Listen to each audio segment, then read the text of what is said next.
मोहतरम नाजरीन, आज हम आपको एक ऐसे जालिम देवर का दर्दनाक वाकया सुनाने जा रहे हैं जिसने अपनी ही भाभी की इज्जत पर हाथ डाल दिया। वो चीखती रही, चिल्लाती रही, गिड़गिड़ाती रही, मैं तुम्हारी भाभी हूँ। लेकिन देवर ने रिश्ता नहीं, हैवानियत दिखाई।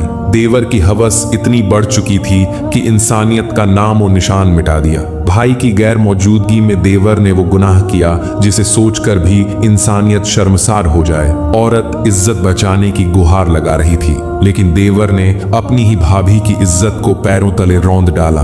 देवर ने हवस में अंधा होकर वो सब किया जो कोई सोच भी नहीं सकता। देवर की हवस इतनी बढ़ चुकी थी कि वो हैवानियत पर उतर चुका था। तो दोस्तों, ये वो हकीकत है जिसने एक पाक दामन औरत को जुल्म, दर्द और बेइज्जती की आग में झोंक दिया। चलिए नजर डालते हैं इस दर्दनाक वाकये की पूरी दास्तान पर और जानते हैं कि उस औरत के साथ क्या हुआ जिसने अपने ही घर में बेगानों सा जुल्म सहा। इस दिल दहला देने वाली हकीकत को जानने के लिए आखिर तक हमारे साथ बने रहिए, जिसे सुनकर आपकी रूह कांप जाएगी। एक छोटे से गांव में दो सगे भाई रहते थे जो एक दूसरे से बेपनाह मोहब्बत करते थे। वक्त ने उनके सिर से वालिद का साया कई साल पहले ही छीन लिया था। उनके वालिद का कई साल पहले इंतकाल हो चुका था, मगर उन्होंने टूटने के बजाय एक दूसरे का सहारा बनना सीख लिया था। बड़ा भाई समझदार था, जिम्मेदार था और छोटा भाई अपने भाई को ही दुनिया मानता था। दोनों के दरमियान कोई पर्दा नहीं था। एक की तकलीफ दोनों का दर्द बन जाती। बड़े भाई की शादी हो चुकी थी। उसकी बीवी खूबसूरत, हसीन और जवां थी। उसकी आंखों में एक खास नूरानी चमक थी। उसकी खूबसूरती सिर्फ चेहरे तक नहीं थी, बल्कि उसके हुस्न में भी कुछ खास था। उसकी चाल में एक ऐसी सादगी थी जो दिलों को छू जाती। उसका चेहरा जैसे खुदा की रहमत से रोशन था और उसकी मुस्कान में एक ऐसी मासूमियत थी जो किसी को भी अपनी तरफ खींच लेती। उसकी बीवी भी वैसी ही थी, नेक दिल और हर काम में ईमानदार। उसने इस घर को सिर्फ निभाया नहीं, बल्कि इसे संभाला भी। मगर फिर भी घर की सारी जिम्मेदारियां सिर्फ बड़े भाई के कंधों पर थीं। छोटा भाई अभी कोई काम नहीं करता था। सारा दिन घर में ही रहता था, न कहीं आता था न जाता था। उसकी यही आदत अब घर का हिस्सा बन चुकी थी। शायद वक्त का असर था या हालात का बोझ, मगर उस घर की जरूरतें सिर्फ बड़े भाई के कमाए हुए पैसों से पूरी होती थीं। वो रोज गांव से दूर शहर जाता, मेहनत करता, पसीना बहाता, ताकि घर में चूल्हा जलता रहे और किसी की आंखों में बेबसी ना आए। एक दिन काम की वजह से बड़े भाई को गांव से दूर शहर जाना पड़ा। सफर पर निकलते वक्त उसने अपने छोटे भाई से कहा, मैं तुझ पर भरोसा करता हूँ। मेरी गैर मौजूदगी में मेरी बीवी की देखभाल तुझ पर है। छोटे भाई ने सिर झुकाकर जवाब दिया, भाईजान, आप बेफिक्र होकर सफर पर जाइए। आपको मुझसे किसी किस्म की कोई शिकायत नहीं होगी। मैं हर हाल में आपकी जोजा का ख्याल रखूंगा। फिर जाते जाते बड़े भाई ने अपनी बीवी से भी कहा, अपना ख्याल रखना और अगर किसी चीज की जरूरत हो तो मेरे भाई से जरूर कहना। बीवी ने अपने शौहर की तरफ मोहब्बत भरी निगाहों से देखा और नरम लहजे में कहा, आप फिक्र मत कीजिए, खुदा ने चाहा तो सब खैरियत से रहेगा। आप बस अपना ख्याल रखना। उस पल दोनों की आंखों में सिर्फ दुआ और भरोसे की चमक थी, जैसे कोई अलविदा नहीं, बल्कि मोहब्बत की एक नई मिसाल छोड़ी जा रही हो। ये वो लम्हा था जहां एक भाई ने भरोसे की बुनियाद रखी और दूसरे ने वादा किया कि उस भरोसे को कभी टूटने नहीं देगा। लेकिन उन्हें क्या खबर थी कि जिस भरोसे पर वो जा रहा है वही एक दिन उनके सब्र का सबसे बड़ा इम्तिहान बनने वाला है। वो तो बस कुछ दिनों के लिए गया था, मगर पीछे जो रह गया वो था वक्त का ऐसा तूफान जो सब कुछ बदल कर रख देगा। जिस घर में मोहब्बत और यकीन सांस ले रहे थे, वहीं कुछ ऐसा होने वाला था जो उस फिजा को हमेशा के लिए खामोश कर देगा। लेकिन कुछ ही दिनों में हालात ने एक ऐसा मोड़ लिया जिसे खुदा के सिवा कोई नहीं जानता था। उसकी बीवी और छोटा भाई अब एक ही घर में थे और उस औरत का हुस्न, उसकी मासूमियत और उसके सलीकेदार अंदाज ने देवर की निगाहों पर गुनाह का पर्दा डाल दिया। शैतान ने उसके दिल में जगह बना ली। वो अपने ही भाई की बीवी पर आशिक हो गया। उस औरत के हुस्न और जमाल ने अब देवर की आंखों पर गफलत का ऐसा पर्दा डाल दिया था कि उसे अपने भाई का भरोसा भी बोझ लगने लगा। हर रोज उस पाक दामन औरत को देखना अब उसके लिए इबादत नहीं, ख्वाहिश बन चुकी थी। और एक दिन वो लम्हा भी आ गया जब उसने सारी हदें पार करने की ठान ली। वो उसके सामने आया। उसकी आंखों में बेहयाई की आग जल रही थी। धीमे लहजे में मगर जहरीले इरादे से बोला, मैं तुमसे जिन्ना करना चाहता हूँ। मैं चाहता हूँ तुम मेरे दिल की प्यास बुझा दो। यहाँ देखने वाला कोई नहीं और मैं अपने भाई से भी कुछ नहीं कहूंगा। ये बात सिर्फ हमारे दरमियान रहेगी। उसके लफ्जों में हैवानियत थी, मगर सामने खड़ी औरत अल्लाह के नूर से रोशन थी। उसने झुकते हुए कहा, अल्लाह की कसम, मैं तेरी गुनाह की दावत कभी कबूल नहीं करूंगी। तू जो चाहे कर ले, लेकिन मैं अपने शौहर की अमानत में कभी खयानत नहीं करूंगी। वो शख्स जो अब दरिंदा बन चुका था, जब उसकी बातों से ना जीत सका तो उसने अपना असली चेहरा दिखाया। गुस्से से कांपते हुए कहा, अगर तूने मेरी बात ना मानी तो मैं तुझे हलाक कर दूंगा। मगर उस औरत का ईमान उसके जिस्म से कहीं ज्यादा मजबूत था। उसने निडर होकर कहा, मार दे मुझे, लेकिन मेरे रब का खौफ तुझसे कहीं ज्यादा बड़ा है। उसके अल्फाज ऐसे थे जैसे किसी तूफान में अल्लाह की आवाज गूंज रही हो। पाकबाज औरत के ईमान अफरोज और जरूरतमंदाना अंदाज को देखकर वह शख्स खामोश हो गया। लेकिन जब 1 महीना गुजर गया और वो शख्स सफर से वापस आया तो उसके छोटे भाई ने एक जहरीला झूठ बो दिया। उसने भाई को एक तरफ ले जाकर कहा, भाईजान, आप नहीं जानते आपके जाने के बाद आपकी बीवी ने क्या कुछ किया है। वो तो अक्सर मुझे गुनाह की दावत दिया करती थी। तौबा तौबा, वो तो बड़ी ही बदचलन निकली। ये सुनकर उसका बड़ा भाई दंग रह गया। गुस्से से कांपते हुए बोला, तुम जानते भी हो तुम क्या कह रहे हो। छोटा भाई आंखों में झूठ का नकाब ओढ़कर बोला, अल्लाह की कसम, मैं बिल्कुल सच कह रहा हूँ। अब ये बात मानना या ना मानना तुम्हारी मर्जी है। उसके झूठे अल्फाजों ने ऐसा झर घोला कि भाई के दिल में शक का साया उतर गया। उसने अपनी पाकदामन बीवी से बातचीत करना बंद कर दिया। हर दिन उस पर शक करता रहा, मगर एक लफ्ज बिना सुने। और फिर एक रात जब घर की फिजा सन्नाटे में डूबी थी, उसके शौहर ने हैवानियत की सारी हदें पार कर दी।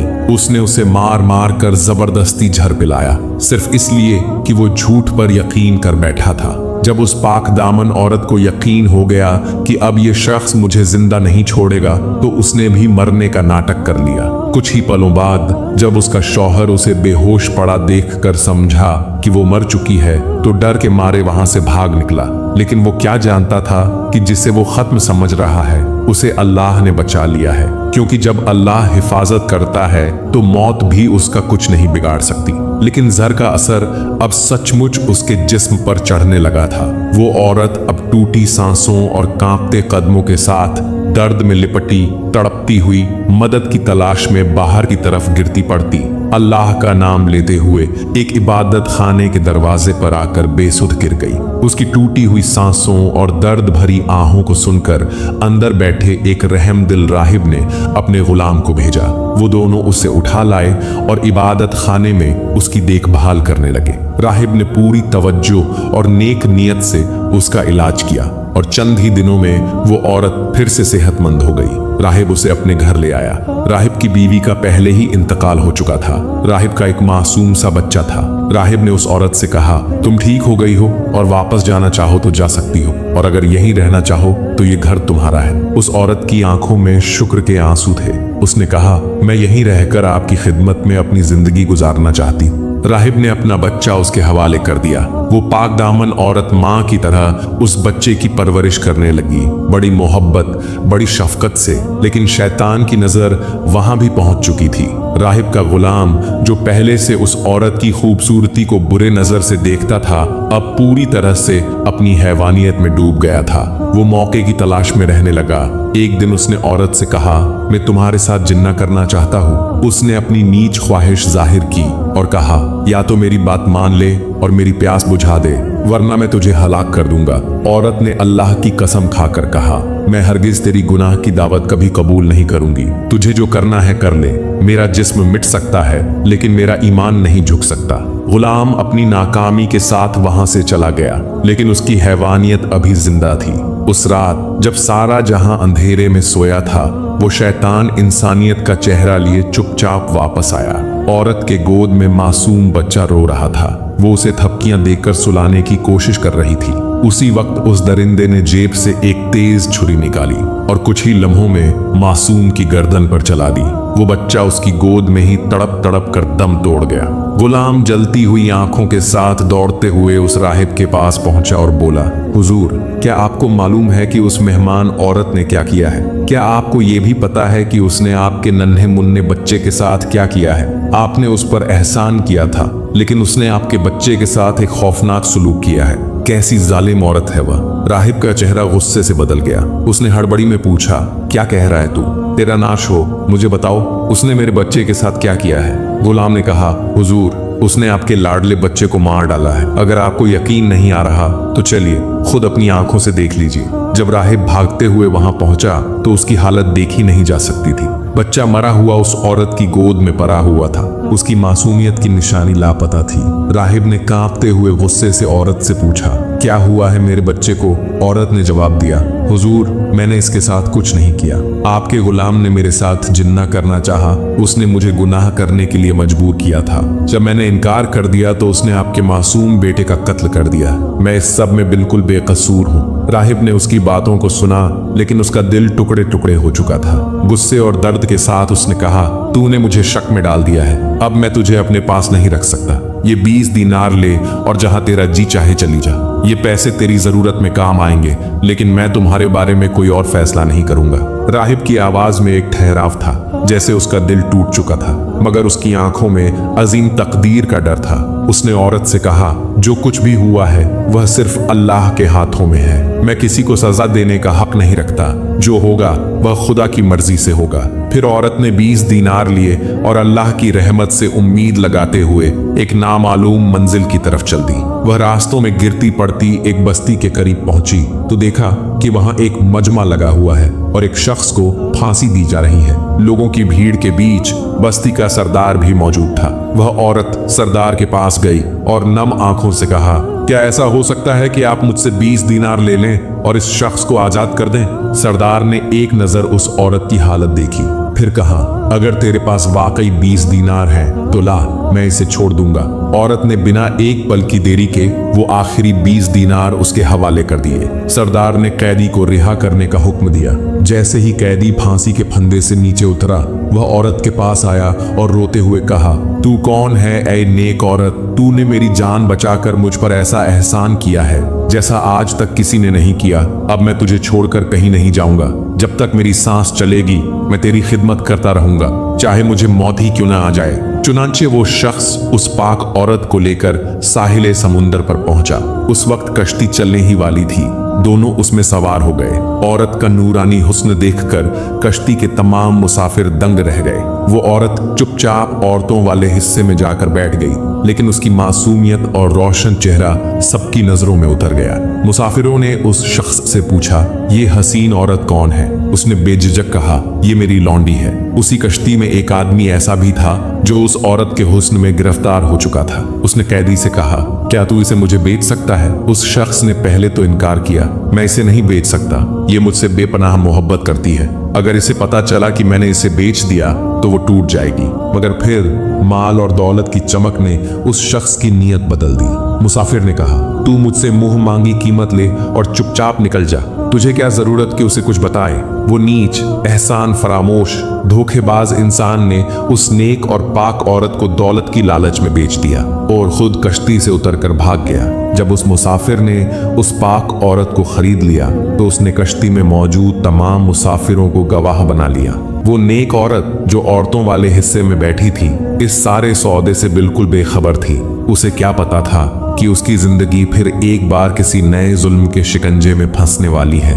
कुछ ही देर बाद वो मुसाफिर उस औरत के पास आया और कहा, अब तुम मेरी मिल्कियत में हो, तुम्हारे मालिक ने तुम्हें मुझे बेच दिया है। वो औरत कांपते लहजे में बोली, खुदा का खौफ कर, मैं एक आजाद औरत हूँ। आजाद इंसान को खरीदा नहीं जा सकता। मैं किसी की लौंडी नहीं हूँ। मुसाफिर ने बेशर्मी से कहा, तेरा मालिक तुझे बेच चुका है, मैंने पैसे देकर तुझे खरीदा है और ये सारे मुसाफिर इस पर गवाह हैं। उसने गर्दन उठाकर सबकी तरफ देखा और सबने एक ही बात दोहराई, हाँ, अल्लाह की बंदी, इसने तुझे खरीदा है, हम सब गवाह हैं। वो मासूम औरत उस वक्त रो पड़ी, बोली, तुम सब पर अल्लाह का अजाब हो, अल्लाह से डरो। मैं अपनी मजबूरी में किसी की मदद को निकली थी, लेकिन आज तुम सबने मुझे गवाही देकर मेरी आजादी छीन ली। आज तक कोई मेरा मालिक नहीं बना और न कभी बनेगा। लोगों ने मुसाफिर से कहा, ये औरत ऐसे नहीं मानेगी, जो करना है कर ले, खुद ही झुक जाएगी। ये सुनकर वो जालिम मुसाफिर उसकी तरफ बढ़ा और जब उस मजलूम औरत को अपनी इज्जत लुटने का डर हुआ तो उसने कांपते होठों से, भीगी आंखों से आसमान की तरफ देखा और दुआ नहीं बद्दुआ मांगी। ऐ अल्लाह, अगर तूने आज मेरी मदद न की तो ये जुल्म ताउम्र इंसानियत पर हावी रहेगा। इन सब पर अपना अजाब नाजिल फरमा। उसके लब्बों से निकली ये बद्दुआ सिर्फ एक आवाज नहीं थी, वो आसमान चीरती हुई खुदा के अर्श तक पहुंची थी। अल्लाह ताला की कुदरत देखो, उस मजलूम औरत की दिल से निकली हुई बद्दुआ अल्लाह ने सुन ली। एक ही लम्हे में कश्ती हादसे का शिकार हो गई और सब के सब डूबकर हलाक हो गए। कश्ती के तख्ते पर अगर कोई जिंदा बचा तो वो सिर्फ वही पाक औरत थी। उसी वक्त एक बादशाह अपनी रियासत के साथ समंदर के साहिल से गुजर रहा था। जब उसने दूर से डूबती हुई कश्ती को देखा तो फौरन अपने सिपाहियों को हुक्म दिया कि जाकर मदद करो। सिपाही मौके पर पहुंचे तो सिर्फ एक औरत जिंदा मिली। वो उसे लेकर बादशाह के पास आ गए। बादशाह ने जब सारा माजरा जाना तो वो उस औरत की पाकीज़गी, ईमान और सब्र से इतना मुतासिर हुआ कि उसे अपने महल में रहने की इजाजत दे दी। कुछ दिन बाद बादशाह उस औरत के हुस्न और अखलाक पर फिदा हो गया और निकाह का पैगाम भेजा, मगर उस पाक औरत ने इनकार करते हुए कहा, मेरा किस्सा बहुत अजीब है, मेरे लिए निकाह करना जायज नहीं। बादशाह ने उस औरत की बात को समझा और उसके लिए महल में एक अलग कमरा तय कर दिया। अब वो औरत महल में रहने लगी। जब भी बादशाह को कोई अहम मसला पेश आता वो उसी से मशवरा करता और अल्लाह ने उसके मशवरों में इतनी बरकत रख दी कि बादशाह को हर बार कामयाबी मिलती। अब उस बादशाह के लिए वो पाकबाज औरत सिर्फ एक मेहमान नहीं रही थी, बल्कि वो उसे अल्लाह की तरफ से एक रहमत और बरकत समझने लगा था। जब अचानक बादशाह एक अजीब और गुमनाम बीमारी का शिकार हो गया तो उसका दिल बेचैनी से भर गया। उसने अंदर ही अंदर एक बड़ा फैसला कर लिया कि जब तक वो जिंदा है उसे अपनी रियासत के लिए अगला वारिस तय कर देना चाहिए। काफी देर तक सोचने के बाद बादशाह ने महसूस किया कि अगर कोई इस तख्त और ताज का हकदार हो सकता है तो वो सिर्फ यही नेक और पाकसीरत औरत है, क्योंकि उसके मशवरे से मुल्क का हर फैसला कामयाब हुआ था और रियासत की हालत दिन ब दिन बेहतर होती चली गई थी। आखिरकार बादशाह ने एक बड़ा ऐलान करने का इरादा किया। उसने अपने तमाम वजीरों, मुसाहिबों और रियासत को दरबार में जमा किया और कहा, बताओ लोगों, तुमने मुझे कैसा पाया? सबने एक साथ कहा, अल्लाह की कसम, आप हमारे लिए बाप की तरह हैं और आपने हमेशा इंसाफ से हुकूमत की है। बादशाह ने कहा, तो फिर मेरी बात तवज्जो से सुनो। तुम्हें मालूम है इस पाकबाज मेहमान खातून की वजह से हमारी रियासत में कितनी बरकत आई है। उसके मशवरे ने हमें हर बार सही राह दिखाई है। फिर उसने अपना दिल खोलकर कहा, मैं चाहता हूं कि मेरे बाद इसी पाक औरत को तुम्हारी मलिका मुकर्रर कर दूं। ये सुनकर पूरा दरबार कुछ पल के लिए खामोश हो गया। फिर सबने एक आवाज में कहा, आली जनाब, जैसा आप चाहते हैं इंशाअल्लाह वैसा ही होगा। चुनांचे बादशाह ने उस पाकबाज औरत को पूरे मुल्क की सल्तनत सौंप दी। कुछ ही दिन बाद बीमारी ने बादशाह को अचानक निगल लिया और वो इस दुनिया से रुखसत हो गया। लेकिन उधर जैसे ही वो औरत मल्लिका बनी, सबसे पहला काम जो उसने किया वो ऐसा था कि पूरा मुल्क हैरत में पड़ गया। उसने ऐलान करवा दिया, सारे मुल्क के लोग एक जगह जमा हो, नए हाकिम की बैत का वक्त आ गया है। और फिर चारों तरफ से लोग काफिलों की शक्ल में मल्लिका की बैत के लिए उमड़ पड़े। इसी भीड़ में मल्लिका की नजर अपने शौहर और देवर पर पड़ी, जिनके जुर्म ने उसकी जिंदगी को बर्बादी में बदल दिया था। उसने सख्त लहजे में कहा, इन दोनों को मजमे से अलग खड़ा कर दिया जाए। फिर उसकी नजर उसी जालिम गुलाम पर पड़ी जिसने एक मासूम को जिब्ह कर दिया था, और फिर उसे वो सौदागर भी दिखाई दिया जिसने उसे कश्ती पर बेच दिया था। मलिका ने सबको मजमे से अलग करवा दिया। अब ये सिर्फ उसके फैसले का इंतजार कर रहे थे। जब मुल्क की सारी बैत मुकम्मल हो चुकी तो मल्लिका ने उन पांचों को अपने सामने बुलवाया। फिर उसने अपने शौहर से पूछा, क्या तू मुझे पहचानता है? मर्द ने सर झुका लिया और बोला, अल्लाह की कसम, आप हमारी मल्लिका हैं, लेकिन मैं आपको नहीं जानता। औरत ने जवाब दिया, मैं तुम्हारी बीवी हूँ, वही बीवी जिसको तुमने जहर देकर मारना चाहा था। आज भी तुम्हारी ही बीवी हूँ, वही औरत जिसे तूने बेसहारा छोड़ दिया था और कहा कि अल्लाह ताला जानता है कि तुमसे जुदा होने से लेकर आज तक मुझे किसी मर्द ने छुआ तक नहीं। आज भी पाकदामन हूँ, मगर तूने क्या किया? फिर उसने सारा वाकया बयान किया और जैसे जैसे हकीकत सामने आती गई दरबार में सन्नाटा गहराता गया। फिर मल्लिका ने अपने देवर की तरफ इशारा करते हुए कहा, इस जालिम को फांसी दे दो। आंखों में आंसू थे मगर दिल पत्थर हो चुका था। उसके बाद उसने राहिब से कहा, अगर तुम्हारी कोई हाजत हो तो कहो, मैं वही जख्मी औरत हूँ जो एक रात तुम्हारे पास आई थी। तुम्हारे बेटे का कातिल यही गुलाम है। और हुक्म दिया कि इस गुलाम को भी कत्ल कर दिया जाए। अब बारी थी उस शख्स की जिसने उसे कश्ती पर बेचा था, जिसने एक पाक औरत को सौदे की चीज समझकर बेच दिया था। मल्लिका के हुक्म से उसे भी कत्ल कर दिया गया।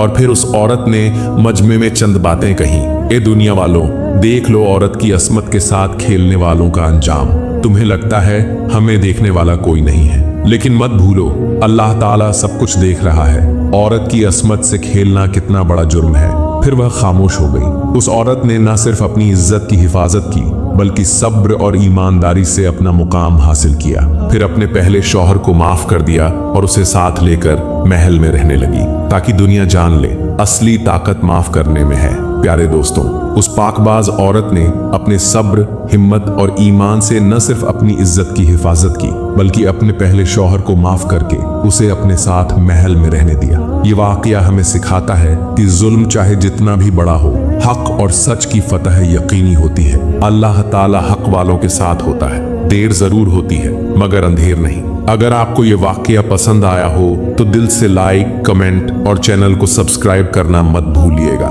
मिलते हैं फिर से किसी और दर्दनाक वाकये के साथ।